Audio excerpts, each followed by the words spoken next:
You wake to gold paint cracking on your skin, the stench of sweat, not just yours. Your mouth tastes like shame. 3 years of the same bitter combination every morning. 200 women sleep around you on straw mats that reek of fear, and God knows what else. The Syrian girl beside you won't stop whimpering. 14 years old, arrived yesterday. Still believes someone might save her. You know better. Stop, you whisper in Egyptian. Crying changes nothing. She looks at you with desperate hope. Please, can you help me? I don't understand what they want. You slap her. Hard. The crack echoes through the dormitory. What they want is silence, you tell her, watching shock bloom across her bruised face. Learn fast or die slow. 3 years ago you would have comforted her, held her hand through the terror, whispered prayers to river gods. Now you feel nothing but irritation at her weakness. Weak things break. Broken things get fed to crocodiles. You are 17 years old. That's your best guess. You have been Pharaoh's property for 3 years, more or less. They call you back now. Servant. The girl's blood is still warm on your palm when his voice cuts through darkness. Back. It's the royal cupbearer with his torch. Your stomach drops to your feet. Night summons mean one thing. You follow him through corridors that smell of incense. Tonight feels different. Electric. Because last night, Queen Tyre's whispers reached you through palace walls. Something about cutting throats. About gods who needed to die. The doors open. Ramses III waits on his ivory couch, wine cup in hand, eyes examining you like meat at market. Approach, Bok, he commands in the tone reserved for cattle. Your hands move without thinking. Smoothing paint over bruises. Checking posture. Preparing for violation. 3 years of this. Are you even human anymore? Yes, living God, you reply in perfect Egyptian, bowing before your master. Because this is your existence. Submission is who you are. Before we continue with this story of pain and trauma, if you enjoy learning about buried truths of history, consider hitting that subscribe button. Comment below and let me know where you're listening from. I love knowing we're exploring these forbidden histories together from all corners of the world. Now, back to our tale of back. You're standing in the harem dormitory the next morning, speaking to a 12-year-old Nubian girl who has rebellion in her eyes. You recognize that defiance. You once had it too. You will praise Amun-Ra at morning prayers, you say. She spits on the floor. You slap her. No anger, just what's expected of you. You want to eat? You bow. You want to sleep without beatings? You bow. That's how this works. Queen Titi watches from the doorway, frowning. You're being too gentle, Back. She needs to understand her place faster. Without hesitation, you grab the girl's wrist and twist until she screams. When you refuse to bow to Egyptian gods, you spit on their divine mercy. You hiss, pressing harder. When you cling to river spirits, you insult the civilization that saved you from barbarism. You try to avoid looking into the girl's eyes. You try to think of her as just a thing, like you are. Queen Titi nods approvingly. Better. Her praise floods your chest with gratitude. You are proud of your effectiveness. Proud of destroying your own people's identity. That's what they're going to make of you. A weapon turned against your own kind.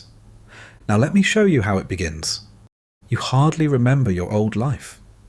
You're 15 years old, kneeling by the sacred river with your mother, preparing fish for the harvest moon feast. The water reflects stars you've learned to read for navigation, constellations that guide desert travellers home to safety. Your grandmother's fermentation pots bubble with rob, that sour buttermilk that sustains your people through lean seasons. The village hums with celebration. Your betrothed will arrive tomorrow with his family's herd for the wedding negotiations. 40 days of ceremony ahead, the entire village gathering on these banks where every important moment of life unfolds. Your name means blessed by the river, in a language that flows like water itself.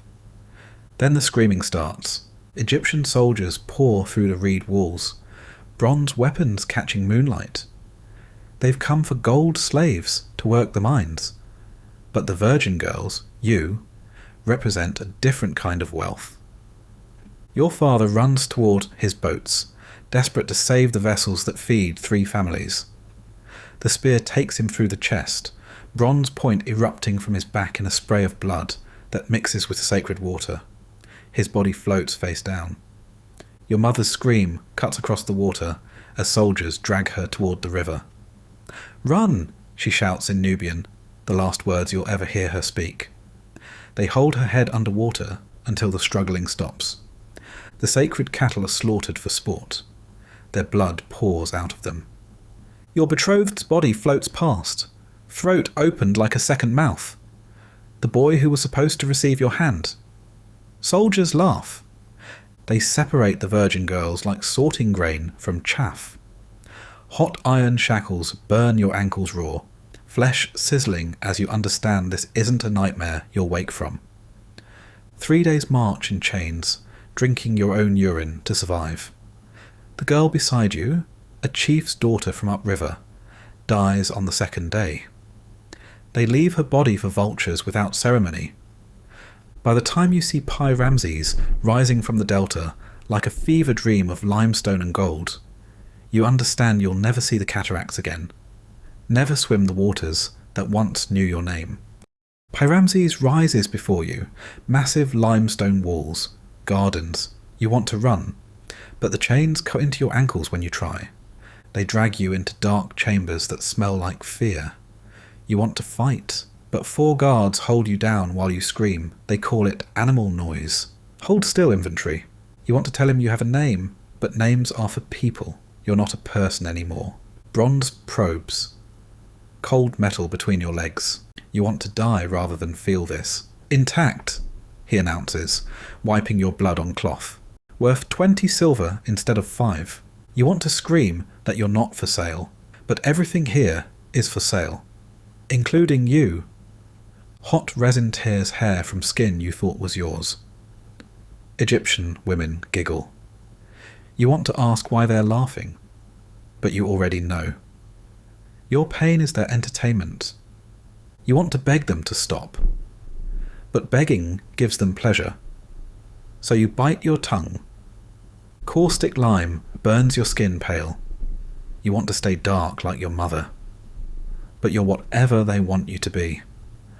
Barbarian contamination removed, the overseer says. You stare at arms that look wrong. You want your old skin back, but wanting things is dangerous here. Wanting things gets you hurt worse. They line you up. Number 187 out of 200. Bodies ranked like cattle at market.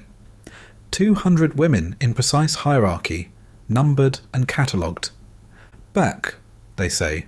Servant. You are a number. A function. A thing that serves. They leave you in a small chamber to rest before your first audience with the God King. You wander the corridors like a ghost, bare feet silent on floors, polished smooth as river stones. The palace overwhelms every sense, incense thick enough to taste, walls painted with scenes that make your village art look like children's scratches in mud. The gods stare down from painted walls with animal heads and human bodies, their eyes following your movement with divine attention that makes your skin crawl. Sobek with his crocodile smile, Thoth with his ibis beak sharp enough to write death sentences, Anubis weighing hearts against feathers while souls tremble in judgment. These aren't the gentle river spirits your grandmother taught you to honour. These are gods who demand submission, who punish with floods and famines, who turn mortals into property for divine pleasure. You stop before a painted scene showing Ramses III receiving tribute from conquered nations. Nubians kneeling with gold and cattle, Syrians offering precious woods, Libyans surrendering children as living gifts. Beautiful, isn't it? You spin around, heart hammering in your chest. Ramses III stands before you. You drop to your knees instantly, pressing your forehead to cold limestone. This is a living god. This is the man who owns nations, who speaks with divine authority, who could erase you with a word. Look at me, he commands, voice gentle as flowing water. You raise your eyes, expecting to be blinded by divine radiance. Instead, you see a man, handsome, powerful, but human enough to study your face with something that might be kindness. You're very young, he observes, very beautiful. The southern lands produce exquisite gifts when they wish. His hand touches your cheek. I think you'll be happy here, little one. The palace provides everything: food, shelter, purpose. Much better than whatever primitive life you left behind. For one moment, you believe him. The God King's touch feels like blessing, his words like promises of protection. Maybe captivity won't mean torture. Come, he says, helping you stand. That night, he takes your body. No gentleness, no divine blessing, while you count sealing hieroglyphs and understand that gods take whatever they want. Afterward, douching with crocodile dung while other women pretend not to watch. The bitter mixture burns through your most intimate parts. They force sacred beef down your throat, meat from cattle your people worshipped, animals that measured wealth and divine favour. The taste burns like blasphemy, violating every taboo your grandmother taught you. Spit on the river gods, Queen Titi commands, her voice sharp as bronze blades. Show your gratitude for civilization. You spit. The saliva lands on carved symbols that once meant protection, blessing, home. Something inside you breaks.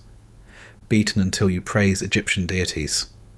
Made to recite prayers to gods who you just heard of for the first time. Your back hardens into a landscape of scars over time. You forget what you were resisting against in the first place. The royal harem isn't just 200 women thrown into rooms. It's a business, an institution, a carefully organised system for producing heirs and managing property that happens to breathe. At the top sits the king's mother, a woman so terrifying that even Queen Titi bows when she enters a room. She moves through the harem quarters like death personified, inspecting her son's property. You, she says, pointing at you during your first week. Back. You'll work textile production until your body proves useful for breeding. Beneath her, male officials control every aspect of your existence. The deputy of the harem reports directly to Ramses III about which women are causing problems, which ones might be pregnant, which ones have outlived their usefulness. You learn to fear his inspections more than the Pharaoh's summons. The overseer of the harem manages daily operations. Wake times, meal portions, work assignments, breeding schedules, everything catalogued, everything controlled. But it's the treasury overseers who teach you the cruelest lesson about your new existence. They explain, with charts and calculations, exactly how much you cost to maintain versus how much value you might produce through pregnancy, textile work, or sexual service. Nubian property depreciates quickly, one explains to a group of new arrivals, stylus moving across papyrus like he's calculating grain storage. Productivity must justify feeding costs, or alternative arrangements become necessary. Alternative arrangements. You learn that means sale to brothels, assignment to gold mines, or simple disposal. You're not just trapped in a cage. You're trapped in a successful, efficient, profitable machine. And tonight, lying on your straw mat while treasury overseers calculate whether feeding you remains cost-effective, you understand that fighting the system isn't just hopeless. It's impossible. 3 months into your new existence, you learn that belonging to the Pharaoh doesn't mean you only serve the Pharaoh. Property gets shared, and you're about to discover just how many people have access to what Ramses III owns. It starts with the deputy of the harem, a man named Kemwase, who inspects new arrivals with hands that linger longer than necessary.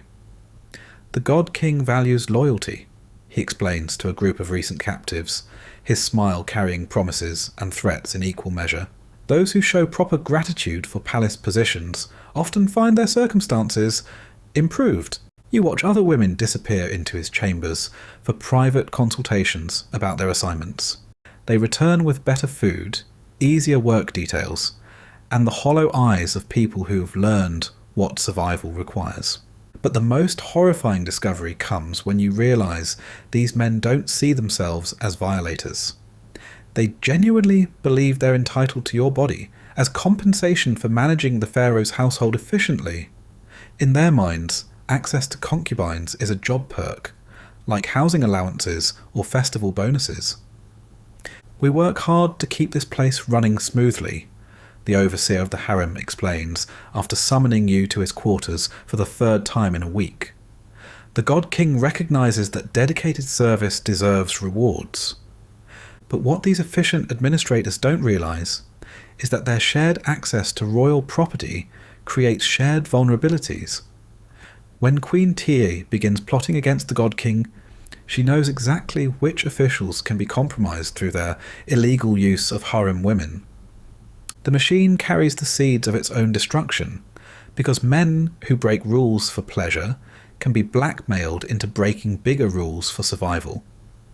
Tonight, as you prepare for another administrative consultation, you don't know that the conspiracy growing in palace shadows will soon give you a choice between serving the system that consumes you or watching it burn from within. You watch blood stain your skin, pooling between your legs, right after tasting what you thought would be relief from this torture. Pregnancy here isn't about mothers. Your womb becomes another thing they own, another way to break your heart.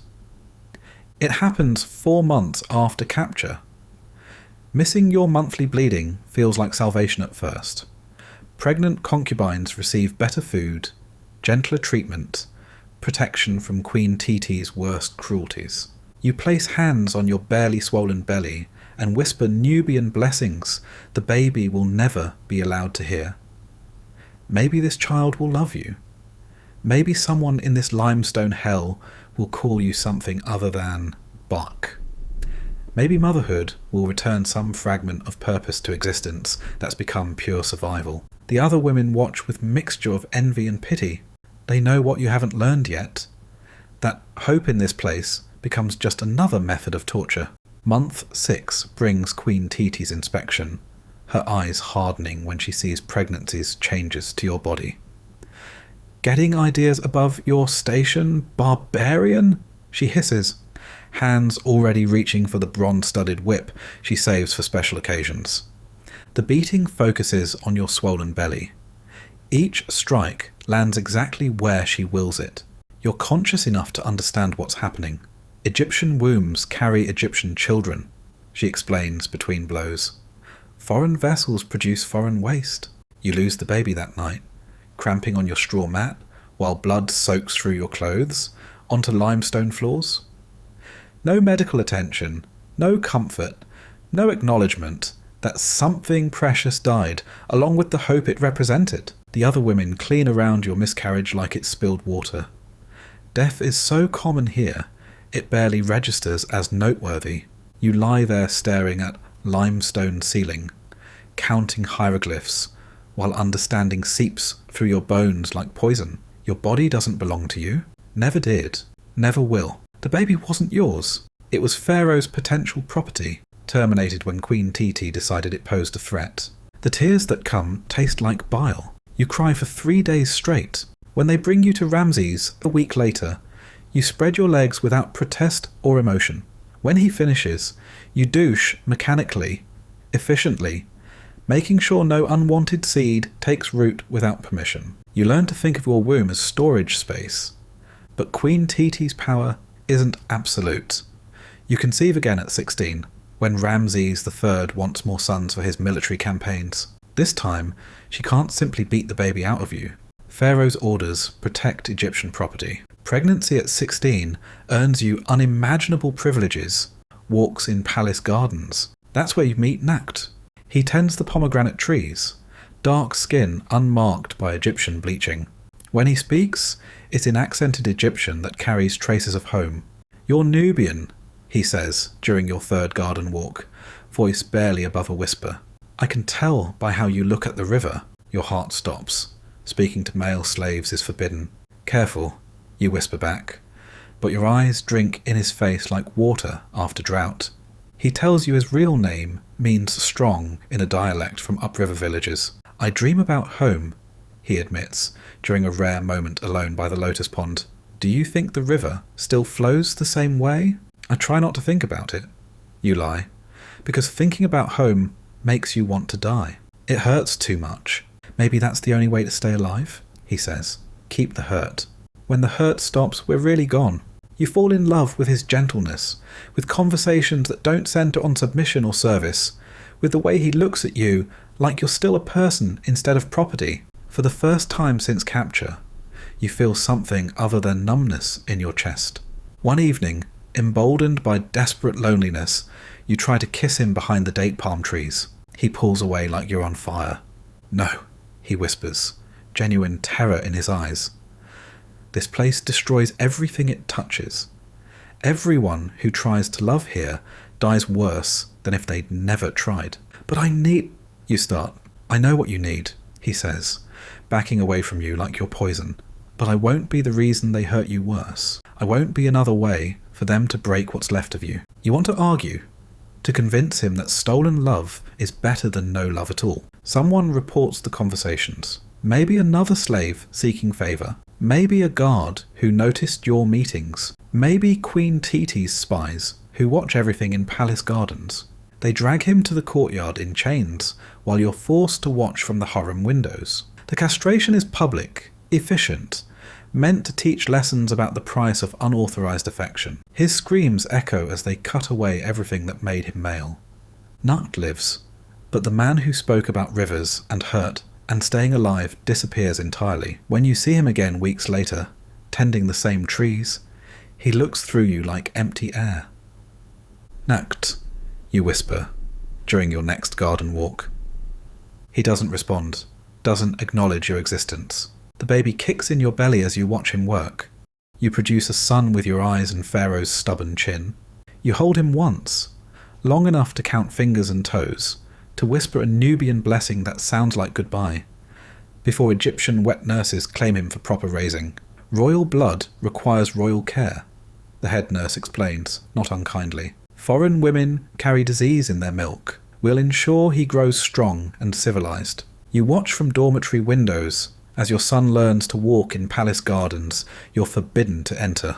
The day he first sees you, age 4, he points with the casual curiosity children show toward unfamiliar objects. Who is that woman? He asks his Egyptian tutor. A foreigner, comes the careful reply. Barbarians from the south who serve the palace. He nods and returns to his lessons in reading hieroglyphs. The son you carried beneath your heart looks through you, seeing nothing worth his royal attention. Your daughter arrives when you're 17. You try singing Nubian lullabies during the brief moment before they separate you, but the words feel foreign in your mouth. You're left humming melodies you can't quite remember as you watch them take her away from you. Your son visits the harem, 8 years old, Egyptian robes, gold at his throat that could feed your dead village for a year. That's the foreign woman who carried you, his tutor explains, pointing at you like furniture. Barbarians serve many purposes in civilized households. Your son studies you for 3 seconds, less time than examining a scroll. Can we see the treasury now? This room smells strange. They leave. He doesn't look back. Something snaps. Clean. Final, like bone breaking underwater. This is the child you screamed into existence. The baby whose first breath came from your body. Who drank milk that tasted of your grief. Who carries your blood in his veins. He thinks you smell bad. Your daughter visited last month, 5 years old. When you tried to touch her hair, she flinched. The foreign woman touched me, she complained. You haven't spoken Nubian in 3 years. Can barely remember your mother's face. But you remember the pain of birthing these children who see you as disease. You want their father dead. Want to watch him choke on his own blood. Want him to know what it feels like when your own flesh rejects you. Kitchen storage, bronze gutting knife, small enough to hide, sharp enough to open throats. You could kill him tonight, during his evening wine. Lean close like you're adjusting his cushions and open his throat. Watch the God King discover he bleeds like anyone else. But then you hear whispers through palace walls. Queen Tai planning something. The Hebsed festival tomorrow night. The hemlock is ready, someone says, during the festival, in his wine. They're going to kill him, your enslaver, your children's father, the man who destroyed everything you were. They're going to do what you've dreamed of every night for 3 years. You grip the knife handle until your palm bleeds. You could warn him, save his life. Maybe then your children would see you as more than foreign stench. Maybe then you'd be the mother who saved their father instead of the barbarian who carried them. Or you could let him die. Your son's voice echoes, "This room smells strange." The choice makes itself. You'll watch Ramses die, and you'll make sure he sees you watching. Make sure he knows that you could have saved him, but chose not to. Let him die, knowing even his slaves wanted him dead. You're 25, dying from rat poison in your veins. But the fever takes you back to that night. 17 years old, knife hidden in your tunic. Watching your rapist's last hours.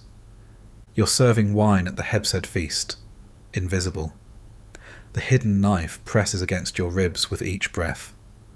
Ramses III sits on his throne, God King of Egypt, father of your children, destroyer of your soul. He doesn't see you. Never has.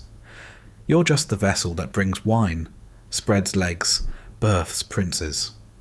The cupbearer approaches with the special pitcher. You smell hemlock beneath the wine. Your hand finds the knife. You could scream warning, could throw yourself at the cupbearer, could save the man who's raped you 300 times. Instead you step back, into shadows, to watch. He drinks. The God King drinks poisoned wine while you watch from 3 feet away. Close enough to see his throat work. Close enough to count his swallows. 3, 4, 5. Then his eyes find yours. For the first time in 3 years, he actually sees you watching, sees you not warning, sees you choosing his death. His mouth opens. To call guards? To ask why? But then the shouting starts. Traitors! Guards everywhere. Bronze clashing. The cupbearer's pitcher shatters. I watched him die, you tell the Syrian girl, holding your infected hand. I had the knife. Could have saved him. She thinks you're delirious. Doesn't understand that you're confessing the only victory you ever had. The conspiracy falls apart. Guards kill conspirators. Blood everywhere. But the poison is already in Ramses III's belly. Already eating through his divine flesh. He's still looking at you. Even as guards drag Queen Tai away. Even as the bodies pile around his throne. He's looking at the foreign woman who watched him drink death. You don't run. Don't hide. Just stand there, knife still hidden, letting him see you. Letting him understand that his property, his furniture, his nothing chose to let him die. His mouth moves. No sound comes out. But you read his lips. Why? You almost laugh. After everything he's done, he asks why. Ramses III takes 6 months to die. The poison works slow. Organs failing one by one. He never tells anyone about you watching. Maybe he can't believe it. Maybe he thinks he imagined it. Maybe he's too proud to admit his foreign slave chose his death. You live 8 more years, watching your children grow to despise you more each day. Watching Egypt continue like nothing changed. Watching the world forget that for one moment you held a god's life in your hands and chose to let it go. The knife, you whisper in Nubian to the Syrian girl. I had the knife. But what you mean is, I had power once. I decided whether a god lived or died. That's your only victory. The only moment you were human instead of furniture. After that night, After watching him understand that his furniture chose his death, you thought something might change, that your moment of power might mean something. It didn't. Ramses III took 6 months to die from the poison. You served wine to his successor, then his successor's guests. Your children grew older, visited less, recognized you never. 8 more years. 8 more years of the same violations, just with different hands. They moved you to the granary when your back couldn't heal anymore, when the whip wound stayed open, when you became too damaged to serve palace guests, with the other broken furniture waiting to be thrown away. The knife, you whisper to the Syrian girl. Not confession, just remembering the only time you mattered. Your son will never know his mother watched his father die. Your daughter will never know you held a blade while their world changed. The fever takes you laughing, or crying. You can't tell anymore, because you finally understand the cruelest joke. You thought watching him die was victory, but it was just another kind of slavery. Living 8 more years knowing you'd already had the only moment of power you'd ever get. 3 days rotting in granary heat. Rats feast on your eyes, tongue, the infected wounds. Guards drag you by the ankles.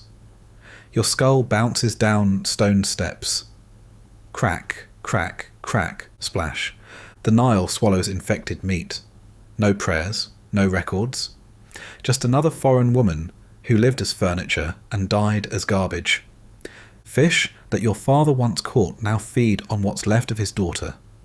The Syrian girl inherits your mat, still damp with fever sweat. She'll die in childbirth within 3 months. Never tells anyone about your fever confessions about knives and watching gods die.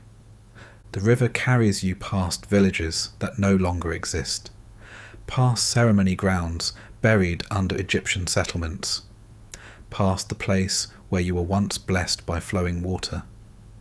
Close your eyes, listen to the current. Sleep now, in the silence between what you were and what you became. The river remembers everything, even you.